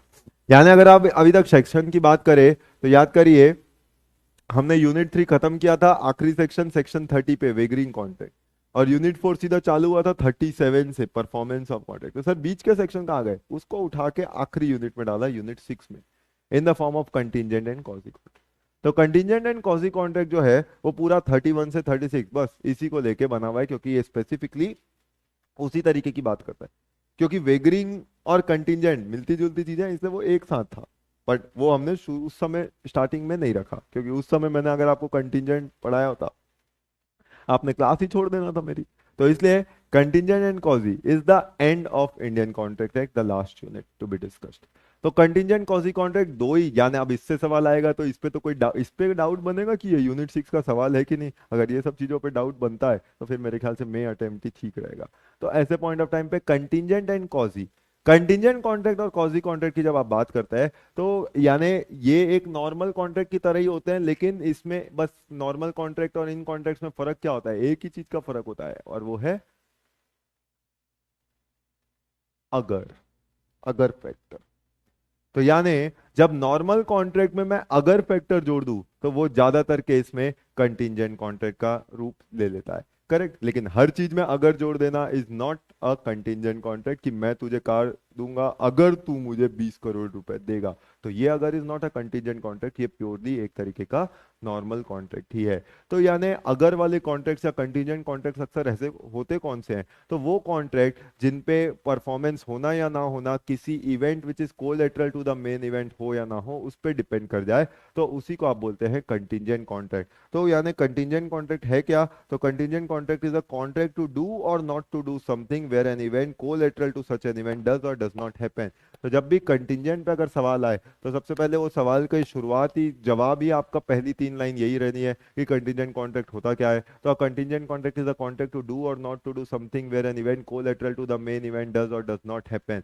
तो कोई काम, कोई भी कॉन्ट्रैक्ट करने का या ना करने का अगर आप कॉन्ट्रैक्ट करते हैं वो तभी होगा अगर कोई उससे कनेक्टेड कोलेटरल इवेंट हो या ना हो, तो ऐसे कॉन्ट्रैक्ट को कंटिंजेंट कॉन्ट्रैक्ट बोला जाता है। अक्सर ऐसे कई कॉन्ट्रैक्ट्स है जो कंटिंजेंट नेचर के होते हैं, जैसे कि इंश्योरेंस के सारे कॉन्ट्रैक्ट कंटिंजेंट कॉन्ट्रैक्ट होते हैं कि अगर तू अस्पताल में एडमिट हुआ और अस्पताल का जो बिल आया तो वो इंश्योरेंस कंपनी ने देना है, अगर आग लगी तो वो आग का पैसा जो है इंश्योरेंस कंपनी ने देना है। तो ये सब अगर फैक्टर पे है, यानी इसके परफॉर्मेंस की बात ही तब आती है जब वो इवेंट हो या ना हो, डिपेंडिंग अपॉन कि आपने कॉन्ट्रैक्ट होने का किया था कि ना होने का किया था। करेक्ट। तो ऐसे पॉइंट ऑफ टाइम पे that is all about contingent contract. तो चाहे इंश्योरेंस का कॉन्ट्रैक्ट हो, चाहे गारंटी का कॉन्ट्रैक्ट हो, चाहे इंडेमनिटी का कॉन्ट्रैक्ट हो, ये सब स्पेशल केसेस ऑफ कॉन्ट्रैक्ट है। तो ये सब आपके कंटिंजेंट कॉन्ट्रैक्ट्स के नेचर के अंदर कहलाते हैं, that is insurance, guarantee, indemnity. और ये सब स्पेशल कॉन्ट्रैक्ट्स है जो आगे चल के आपके इंटर में आपको देखने पड़ते हैं। तो अब यहाँ पे असेंशियल्स ऑफ कंटिंजेंट कॉन्ट्रैक्ट क्या है? यानी एक तो असेंशियल्स ऑफ कॉन्ट्रैक्ट पढ़ा था, असेंशियल ऑफ कॉन्ट्रैक्ट तो रहता ही है वो, यानी ये भी एक कॉन्ट्रैक्ट है तो कॉन्ट्रैक्ट के असेंशियल फीचर्स तो इसमें भी रहने चाहिए। कॉन्ट्रैक्ट के असेंशियल फीचर्स क्या क्या थे? सेक्शन 10 में एग्रीमेंट का होना, कंसेंट होना, कंसेंट का फ्री होना, पार्टीज कॉम्पिटेंट टू कॉन्ट्रैक्ट होना, लॉफुल कंसिडरेशन होना, ऑब्जेक्ट लीगल होना, एक्सप्रेसली वॉइड डिक्लेयर ना होना। यही सारी बातें तो थी ना। तो वो फीचर तो कंटिंजेंट कॉन्ट्रैक्ट में भी मौजूद रहने चाहिए, लेकिन कुछ एक्स्ट्रा बातें जो कंटिंजेंट कॉन्ट्रैक्ट में रहनी चाहिए which makes it different from a normal absolute contract. तो वो बातें क्या है कि कोई ना कोई कंटिंजेंसी होना। कंटिंजेंसी मतलब एक फ्यूचर इवेंट होना, फ्यूचर इवेंट जो आपके कंट्रोल में ना हो। सच कंटिंजेंसी मस्ट बी अनसर्टेन, यानी वो चीज होगी कि नहीं होगी ना तुझे पता ना मुझे पता, आग लगेगी कि नहीं लगेगी ना तुझे पता ना मुझे पता, अस्पताल में एडमिट होगा कि नहीं होगा ना तुझे पता ना मुझे पता, डेथ होगी कि नहीं होगी ना तुझे पता ना मुझे पता, लोन का रीपेमेंट वो करेगा कि नहीं करेगा, कि डिफॉल्ट हो जाएगा ना तुझे पता ना मुझे पता। तो ये सब अनसर्टेन फ्यूचर इवेंट है। तो एक कंटिंजेंसी है जहाँ पे गारंटी दी कि अगर वो पेमेंट ना करे तो मैं लोन का रीपेमेंट करूंगा, तो ये गारंटी की कंटिंजेंसी है जहाँ पे वो पेमेंट करेगा कि नहीं करेगा मुझे नहीं पता। करेक्ट। अगर आग लगेगी तो इंश्योरेंस कंपनी आपको उसका पैसा देगी, तो ना इंश्योरेंस कंपनी को पता ना आपको पता कि आग लगेगी कि नहीं लगेगी। तो ये एक कंटिंजेंसी है और कंटिंजेंसी अनसर्टेन है, यानी अनकंट्रोलेबल है। The event must be collateral, और जो इस इवेंट पे आपने वो चीज डिपेंड करवाई है वो इवेंट जो है वो मेन इवेंट नहीं होना चाहिए। Neither it should be performance of the contract, neither should be it should be a consideration to the contract. वो क्या होना चाहिए? कंप्लीटली कोलेटरल होना चाहिए। जैसे आग, आग नाइदर परफॉर्मेंस ऑफ कॉन्ट्रैक्ट है ना कंसिडरेशन है कॉन्ट्रैक्ट का। ये एक कंप्लीटली थर्ड थर्ड फैक्टर है जिसके होने ना होने से वो कॉन्ट्रैक्ट परफॉर्म या ना परफॉर्म किया जाएगा। लेकिन मैं आपको 5 लाख रुपए दूंगा अगर कल मैं आपके घर आया, तो इसका मतलब ये कॉन्ट्रैक्ट क्या था? ये तो विद इन माई कंट्रोल था ना, मतलब मुझे 5 लाख देना है तो मैं आपके घर नहीं आऊंगा, नहीं देना होगा तो आ जाऊंगा, ऐसा जो भी है कुल मिला के। तो वो कंट्रोल में नहीं होना चाहिए, it should be a uncontrollable event. तो यानी कंटिंजेंसी होना चाहिए, वो इवेंट अनसर्टेन होना चाहिए, कोलेटरल होना चाहिए, and should not be mayor will of the promisor, केवल आपकी इच्छा पे डिपेंड करे। मैं 10 लाख रुपए दूंगा अगर कल मैं दिल्ली गया तो ये तो मेरे ऊपर डिपेंडेंट हो गया ना। तो इसका मतलब just should not be mayor will of the promisor. तो ऐसे contracts essential features of contingency में रहने चाहिए, और इसके अलावा other essential elements of valid contract वो तो इसमें भी आपको मौजूद रहने चाहिए। तो ऐसे पॉइंट ऑफ टाइम में यही हमने कंटिंजेंट कॉन्ट्रैक्ट के बारे में देखा था विच वाज सेक्शन 31। तो सेक्शन 31 कंटिंजेंट कॉन्ट्रैक्ट था क्या? तो कॉन्ट्रैक्ट एब्सोल्यूट कंटिंजेंट दोनों होता था हमने देखा था, और एब्सोल्यूट कंटिंजेंट होता था। तो एब्सोल्यूट का है जो अभी तक पूरे पांचों यूनिट में पढ़े थे वो क्या था? वो पूरा एब्सोल्यूट कॉन्ट्रैक्ट ही था। An absolute contract is one where promisor undertakes to perform the contract in any event without any condition। तो बिना किसी शर्तों के, यानी जो बात होनी थी ऑफर के वक्त कंडीशन लगा दिया गया था उसको एक्सेप्ट कर लिया, तो एक बार एक्सेप्ट कर लिया तो फिर कंडीशन कहाँ हुई? वो तो आपको तो मंजूर है, तो वो कॉन्ट्रैक्ट बन चुका एक एब्सोल्यूट कॉन्ट्रैक्ट हो गया। लेकिन कंटिंजेंट कॉन्ट्रैक्ट क्या है? It is a contract to do or not to do something if some event collateral to the main event does or does not happen. तो इसके लिए हमने एग्जांपल देखा था इंश्योरेंस, इंडेमनिटी, गारंटी, ये सब कैटेगरीज हैं जो कंटिंजेंट कॉन्ट्रैक्ट के अंदर आते हैं। कोलेटरल इवेंट आप जानते हैं, नाइदर वो परफॉर्मेंस होना चाहिए नॉर कंसिडरेशन होना चाहिए, तो वो माना जाता है कि वो कोलेटरल इवेंट है। तो असेंशियल्स ऑफ कंटिजेंट कॉन्ट्रैक्ट वही सारी बातें जो अभी हमने देखी थी, यानी ये चार असेंशियल फीचर्स आपने डालना है कि कंटिजेंसी होनी चाहिए, वो अनसर्टेन होना चाहिए, इवेंट कोलेटरल होना चाहिए, और should not be mayor will of promiser होना चाहिए। उसके बाद नेक्स्ट केस जो था वो था रूल्स रिलेटिंग टू एनफोर्समेंट, जो 32 से 36 तक डील करता था। तो रूल्स रिलेटिंग टू एनफोर्समेंट की जब आप बात करते थे, तो याद करो इस टॉपिक को समझने के लिए अपन ने दो एग्जाम्पल्स को स्टडी किया था और दोनों आपस में कनेक्टेड थे। वो था बैंक से लोन लेना अगर शिप से सामान आ गया तो, और दूसरा था इंश्योरेंस कराना अगर शिप से सामान ना आया तो इसका मतलब दोनों का हैपनिंग और नॉन हैपनिंग के बेसिस पे उसका एनफोर्सिबिलिटी डिसाइड होता था। तो बैंक मुझे लोन तभी देता था अगर वो शिप आ जाए तो, और इंश्योरेंस कंपनी मुझे क्लेम का पैसा तभी देगी अगर वो शिप ना आए तो यानी इंश्योरेंस का contract non happening of event पे बेस कराया था और बैंक का कॉन्ट्रैक्ट हैपनिंग ऑफ इवेंट पे फेस कराया था। तो आप ही लॉजिक लगा के बताइए 32 से 36 में कि अगर कोई कॉन्ट्रैक्ट कंटिंजेंट है किस पे, हैपनिंग ऑफ इवेंट पे, कि ये कॉन्ट्रैक्ट तभी परफॉर्म किया जाएगा अगर कुछ ऐसा इवेंट हो, मतलब ये बैंक वाला केस हो गया, तो यानी वो परफॉर्मेंस कब होगा, यानी एनफोर्सेबल कब होगा, only on happening of event, यानी वो इवेंट हुआ अगर शिप आ गई तो फिर वो बैंक वाले ने मुझे 50 लाख का लोन देना पड़ेगा, क्योंकि वो कॉन्ट्रैक्ट बैंक के और मेरे बीच में हो चुका था शिप का आना, कि अगर शिप आई और जो स्टॉक तूने बोला था उसमें वो स्टॉक निकल गया तो मैंने तुझे 50 लाख का फाइनेंस करना है। तो ये हैपनिंग ऑफ इवेंट पे एनफोर्सिबिलिटी थी। So this contract is enforceable on happening of event. तो सीधी बात है वो नॉन एनफोर्सेबल कब हो जाएगा, अगर वो शिप टाइटैनिक हो गई, या फिर दूसरा इंस्टेंस बनता था इम्पॉसिबिलिटी ऑफ परफॉर्मेंस, यानी अब कुल मिला के साबित हो गया कि वो शिप नहीं आ सकती, तो उस केस में क्या बन गया, वो एक तरीके से नॉट एनफोर्सेबल बन गया नॉन हैपनिंग ऑफ इवेंट के कारण। करेक्ट। तो नॉन हैपनिंग ऑफ इवेंट, वो इवेंट ही नहीं हो रहा या हैपनिंग बिकम्स इम्पॉसिबल, उस केस में वो नॉट एनफोर्सेबल होता है। वैसे ही 33 जो था वो अगर कंटिजेंसी किस पे डिपेंडेंट है, on non happening of event, तो वो कॉन्ट्रैक्ट एनफोर्सेबल कब होगा? सीधी बात है वो कॉन्ट्रैक्ट एनफोर्सेबल तभी होता है जब वो इवेंट का होना इम्पॉसिबल हो जाए या वो इवेंट हो ही नहीं रहा है। करेक्ट। यानी वही सेम चीज, नॉन हैपनिंग ऑफ इवेंट या हैपनिंग बिकम्स इम्पॉसिबल, तभी वो कॉन्ट्रैक्ट एनफोर्सिबल होता था। इसका मतलब वो कॉन्ट्रैक्ट नॉन एनफोर्सेबल कब होगा? अगर शिप आके खड़ी हो गई पोर्ट पे, तो जैसे ही शिप आई, इंश्योरेंस कंपनी ने बोलना बस अब हमने आपको क्लेम का कोई भी पैसा नहीं देना है, क्योंकि शिप जो है वो आपकी आ चुकी है और उसमें आपका स्टॉक आ चुका है। तो अब वो जो कॉन्ट्रैक्ट था इंश्योरेंस कंपनी और आपके बीच में, वो वहीं पे खत्म हो गया। अब आप उसे एनफोर्स अगेंस्ट इंश्योरेंस कंपनी नहीं करा सकते। तो ये 32 और 33 दोनों वही बातें करते थे, हैपनिंग ऑफ इवेंट और नॉन हैपनिंग ऑफ इवेंट। लेकिन इसी हैपनिंग नॉन हैपनिंग में आप क्या करते हैं, टाइम को भी जोड़ देते हैं। तो 32 33 के बाद 35, तो 35 कुछ नहीं है उसी चेंज में जब आप टाइम फैक्टर को भी जोड़ देते हैं, यानी happening non happening of event पे आप क्या कर रहे हैं, टाइम फैक्टर को भी जब जोड़ देते हैं, तो फिर उसके बेसिस पे एनफोर्सिबिलिटी नॉन एनफोर्सिबिलिटी डिसाइड होती है। कि जैसे बैंक वाले ने बोला था मैंने आपको फाइनेंस देना है अगर आपकी शिप जो है आए, लेकिन 1 साल के अंदर आए, तो वो कॉन्ट्रैक्ट एनफोर्सेबल तभी होगा जब वो शिप केवल परफॉर्म हो with in the given time. तो यानी एनफोर्सिबिलिटी इसकी कब आती है? एनफोर्सिबिलिटी तभी आती है ऑन एक तरीके से happening of event before expiry of time. तो वो टाइम एक्सपायर होने से पहले वो इवेंट हो तो ही बैंक वाला आपको पैसे देगा, अदरवाइज नहीं। तो 1 साल 2 महीने हो गए और उसके बाद आपकी शिप आ रही है, तो बैंक वाला इज नॉट लाइबल टू पे यू दैट अमाउंट। अब आप उसको एनफोर्स नहीं करा सकते, क्योंकि अब वो कॉन्ट्रैक्ट नॉट एनफोर्सेबल हो चुका है अपॉन एक्सपायरी ऑफ टाइम, क्योंकि time was the essence of the contract. ठीक उसी प्रकार से नॉन हैपनिंग ऑफ इवेंट था,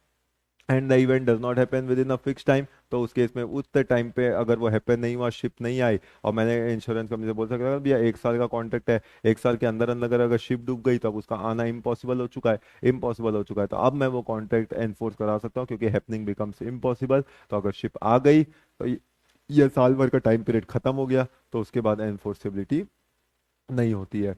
करेक्ट। फिर उसी के बाद एक 34 था, वो था contingency of a contract upon conduct of living person. तो जब कोई कॉन्ट्रैक्ट की contingency upon conduct of living person होता है, तो वो नॉट एनफोर्सेबल होगा if such person conducts make the event impossible. तो यानी वो पर्सन का कंडक्ट अगर उस इवेंट को इम्पॉसिबल बना दे, तो अपने आप में वो इवेंट क्या हो जाता है, वॉइड हो जाता है, अब एनफोर्सेबल नहीं होता। इसके लिए एग्जाम्पल देखा था क्या, तो देखो A agrees to pay B a sum of money if B marriage C.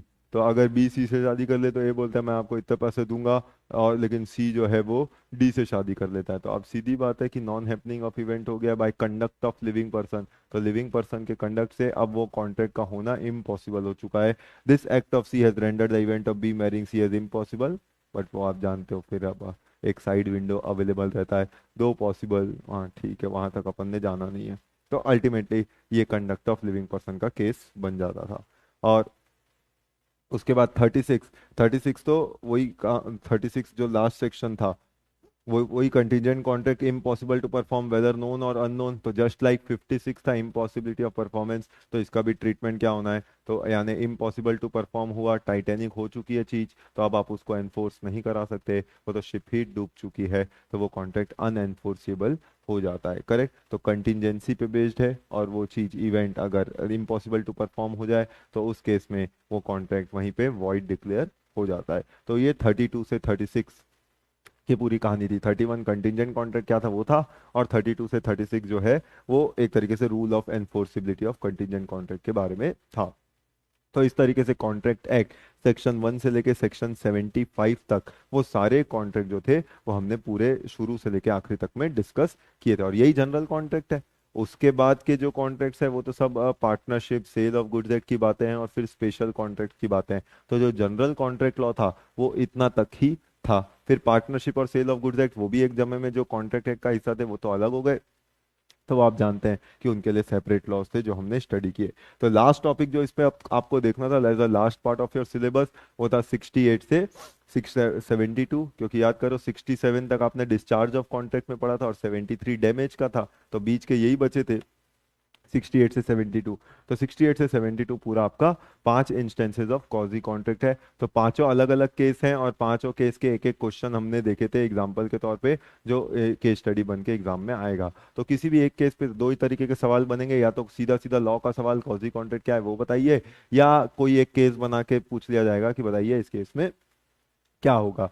तो हमने देखा था 5 इंस्टेंसेस में, though there is no contract between the party, still law treats the same as a contract, deemed contract between the parties. So ऐसे contract को ही आप क्या बोलते थे, कॉजी कॉन्ट्रैक्ट बोलते थे। तो उसमें पहला इंस्टेंस था claim for necessaries which are supplied, लेकिन वो नेसेसरी सप्लाइड अभी तक हम सिर्फ माइनर माइनर माइनर बोलते थे। एक्चुअली में 68 is not claim for necessary supply to minor, 68 is claims for necessary supply to persons incompetent to contract, और इनकम्पिटेंट तो अनसाउंड माइंड वाला भी होता है। तो अगर आपने उसको कोई नेसेसरी सप्लाई किया तो उसके केस में भी वही ट्रीटमेंट होगा जो आपने माइनर में किया था, और माइनर में आपने ट्रीटमेंट क्या किया था कि पर्सनल लाइबिलिटी नहीं होती है और उसका एस्टेट जो है वो लायबल होता है। तो अगर वो नेसेसरीज थी suited to his condition in life, तो उसकी एस्टेट जो है वो लायबल होगी टू रीइंबर्स द पर्सन जिसने वो नेसेसरी सप्लाई करी थी। तो ये एक केस ऑफ कॉजी कॉन्ट्रैक्ट हो गया था बिटवीन द टू पार्टीज। वैसे ही नेक्स्ट था, यानी इसके लिए एग्जांपल के तौर पे हमने देखा था right to recover from a state of such minor. Example देखा था नेसेसरी सप्लाई, तो वो माइनर वाला सवाल ही बन के आता है इसमें कि भैया बच्चे को इतना सप्लाई किया गया था और उसमें उसकी एस्टेट एसेट्स इतने की थी, बताइए अब क्या होगा। तो आपको पहले बोलना पड़ता था any contract with minor is void ab initio, however in case of any necessary supply to minor section 68 says it is a case of quasi contract, and the assets estate of the minor will be liable to pay for such amount। फिर दूसरा था payment by interested party. तो जो interested party पे करती है उसके लिए हमने एग्जांपल देखा था कि याद करिए कोई property tax, land revenue tax जो था वो किराएदार ने पे कर दिया था गवर्नमेंट को, जबकि पे करने का ऑब्लिगेशन किसका होता है, मालिक का होता है। तो पेमेंट बाय इंटरेस्टेड पार्टी, क्यों मैंने पे किया था एज अ टेनेंट, क्योंकि मैंने वो जगह आपसे 20 30 50 साल के लिए लीज में ले ली थी, और अगर वो टैक्स पे नहीं हुआ तो प्रॉपर्टी सील हो जाती। तो I was the interested party in the given case, तो इसलिए मैंने उसका पेमेंट कर दिया था, भले ही आपने मुझे कभी नहीं बोला था उसका पेमेंट करने। तो क्या I can recover that amount paid to government from the landlord? The answer to it was yes. Section 69 payment by interested parties के केस में right to recover the amount from the landlord, ये बात हमने discuss की थी। उसके बाद obligation of person enjoying non gratuitous act. तो याद करो मैंने यहाँ कुछ गलती से सप्लाई कर दिया था और वो ग्रेटिटियस नहीं था, करेक्ट, यानी मैंने ऐसा नहीं बोला था कि आपको बस ऐसे ही फ्री में दे रहा हूँ, तो वो नॉन ग्रेटिटियस था और आपने उसका यूज कर लिया। याद करो जोमेटो वाले ने रॉन्ग डिलीवरी की थी और आपने फिर क्या किया था उस खाने का। तो अल्टीमेटली नॉन ग्रेटिटियस एक्ट जो था, तो उस केस में आपको उसका रीजनेबल पैसा देना पड़ेगा, though there never existed a contract between the parties but you will be liable. तो उस केस में स्विगी डिलीवरी, अच्छा स्विगी है यहाँ पे, तो Swiggy delivery of goods to another person, right to receive the food back or amount from such other person, भले ही आपके और उसके बीच में कभी कॉन्ट्रैक्ट नहीं था, लेकिन लॉ बोलता है ये केस ऑफ कॉजी कॉन्ट्रैक्ट है। And obligation of finder of lost goods, तो जो फाइंडर ऑफ लॉस्ट गुड्स थे, फाइंडर ऑफ लॉस्ट गुड्स यानी याद करिए, इसके लिए आपने इंस्टेंस देखा था, केस देखा था, कौन सा केस देखा था, वो ब्रोश वाला जो रेस्टोरेंट में गिर गया था। तो फाइंडर ऑफ लॉस्ट गुड्स होता है, तो यानी वो गुड्स को सबके खिलाफ रख सकता है सिवाय उसके असली मालिक के। तो फाइंडर ऑफ लॉस्ट गुड्स का जो केस बनता है उसका एग्जाम्पल भी हमने देखा था, वही एग्जाम्पल एज इट इज छप जाता है आपके एग्जाम में। तो एग्जाम्पल क्या था, P a customer in D shop puts down a brooch worn on her coat and forgets to pick it up, and one of D's assistant finds it and puts it in a drawer over the weekend. On Monday it was discovered to be missing. Monday सुबह वो चीज गायब हो गई थी। तो उस case में क्या हुआ, D was held to be liable in the absence of ordinary care which a prudent man would have taken. तो आपने वो चीज का, जो फाइंडर ऑफ लॉस्ट गुड्स होता है, उसमें वो चीज का वैसे ही ख्याल रखना चाहिए जैसे वो अपनी चीजों का ख्याल रखता है। मैन ऑफ ऑर्डिनरी प्रूडेंस, आपने दोस्त की भी गाड़ी वैसी ही चलानी चाहिए जैसे आप अपनी खुद की गाड़ी चलाते हो, a man of ordinary prudence. तो वही केस है फाइंडर ऑफ लॉस्ट गुड्स का। तो उस केस में यानी to take proper care, no right to appropriate the goods and restore the goods if owner is found, ये रिस्पॉन्सिबिलिटी है, जवाबदारी है, as if you were a bailee, मतलब आप एक टेलर की तरह हो जिसको कपड़े मिले हैं, तो जब वो कपड़े का मालिक आए आपने वो कपड़ा उसको दे देना है और तब तक उस कपड़े को संभाल के रखना है। ये एज अ फाइंडर आपकी जवाबदारी है। तो भले आपके बीच में कभी कॉन्ट्रैक्ट नहीं हुआ था आपके और वो लेडी के बीच में, लेकिन इवन आफ्टर दैट अगर वो नुकसान हुआ तो वो नुकसान की भरपाई आपको करनी पड़ सकती है, अगर प्रूवन हुआ कि आपने नेग्लिजेंटली काम किया था, प्रूडेंटली काम नहीं किया था। मान लीजिए मैंने ताले में रखा था, लॉक में रखा था, और उसके बावजूद वो चोरी हो गया, तो मैंने तो उसका ख्याल रखा था ना, उस केस में मेरा ऑब्लिगेशन नहीं होता। लेकिन मैंने बस वो क्या किया था, उसने तो रेस्टोरेंट में टेबल टॉप पे रख के चला गया था और सुबह आया तो गायब हो गया, तो गायब होना ही है। तो ऐसे इंस्टेंस पे अब वहां पे आपकी जवाबदारी बन गई उसको कंपेंसेट करने की। And last but not the least, any money paid by mistake और अंडर कोअर्जन, तो गलती से, मिस्टेक से, कोअर्जन से अगर कोई पैसा किसी को चला गया है, जो अक्सर आप करते हैं, नेट बैंकिंग नया नया जब सीखा, एक्स को देना था तो वाई को पेमेंट कर दिया, करेक्ट, सुरेश की जगह परेश को पैसा ट्रांसफर हो गया, तो अब सुरेश को तो पैसा देना ही पड़ेगा, पर परेश को जो गलती से पैसा मिला, अभी क्या परेश ने वो पैसा रख लेना है, मैंने क्या नॉन ग्रेटिटियस काम करना है, तो परेश ने वो पैसा लौटाना पड़ेगा। करेक्ट। तो 72 क्या है, मनी पेड बाय मिस्टेक और under coercion, a person to whom money has been paid or anything delivered by mistake or under coercion must repay और रिटर्न इट। करेक्ट। तो वो आपको रीपे करना पड़ता है, वो आपको रिटर्न करना पड़ता है। क्लियर बात है कि नहीं। तो ये आपके इंस्टेंसेस थे कॉजी कॉन्ट्रैक्ट के। और last but not the least, quasi और कॉन्ट्रैक्ट के बीच में एक बेसिक फर्क बता रहा था कि essential for formation of valid contract absent होता है। क्यों? क्योंकि यहाँ पे ऐसा कोई एग्रीमेंट, ऑफर, एक्सेप्टेंस की तो कोई बात ही नहीं हुई ना, सीधा कॉन्ट्रैक्ट बन गया यहाँ तो, डीम्ड कॉन्ट्रैक्ट। यहाँ पे चुपचाप सीधे सीधे चलते हैं, ऑफर आता है, उसका एक्सेप्टेंस आता है, फिर एग्रीमेंट बनता है, एनफोर्सिबिलिटी आती है, तो कॉन्ट्रैक्ट बनता है। Very good. ऑब्लिगेशन इसकी इम्पोज्ड बाय लॉ होती है, इसमें created by consent of parties होता है। इसके 5 इंस्टेंसेज हो सकते हैं, आप बता सकते हैं कॉजी कॉन्ट्रैक्ट के 5 इंस्टेंसेज है 68 से 72, लेकिन बाकी कॉन्ट्रैक्ट तो जो भी पार्टी जैसा चाहे अपनी मर्जी से कर सकती थी। तो ऐसी कई सारी बातें जो थी वो हमने डिस्कस की, और ये आपका पूरा का पूरा ICA 1872 रहा। करेक्ट बात है कि याद आया कि सब कुछ नया लगा? याद आया। तो that's it, will have a break. आज के लिए, अभी के लिए इतना ही।